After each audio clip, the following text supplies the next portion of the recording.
Nabuo ang mga paninda ng ilang tindahan sa gilid ng sikat na simbahan sa Manawag matapos ang sunog doon kagabi. Nasa frontline ng balitang yan si Elaine Fulgencio.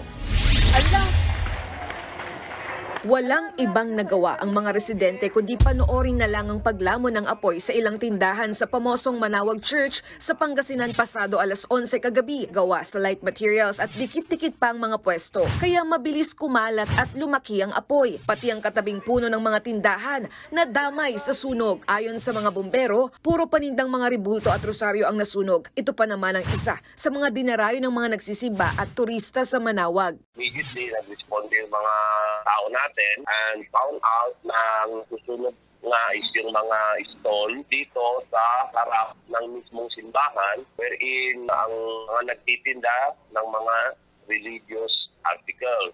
Sa tindi ng sunog, rumispondi rin ang mga bombero mula San Jacinto, Lawak at Mapandan bago mag-alas 12 ng hating gabi nang ideklara ang fire out. Kinaumagahan, ito na ang bumungad sa mga tindera. Ang kanilang mga paninda, abo na. Puro yero na lang din ang natira sa mga nasunog na pwesto, kaya pinag-aaralan muna ng Manawag LGU kung saan ililipat ang mga tindahan. Kung makikita ninyo, bawat mga may sukat na mga 4x3, bali 8 na stones yun, tapos nagkaroon sila ng extension pa, talaga medyo malaki at medyo marami silang paninda. Wala namang nasaktan sa insidente, pero palaisipan pa sa mga otoridad ang sanhi at kabuang pinsala sa ari-arian ng sunog. Nagbabalita mula sa frontline, Elaine Fulgencio, News 5. Mga kapatid, Julius Babaw po, iba na ang may alam at may pakialam sa panahon ngayon.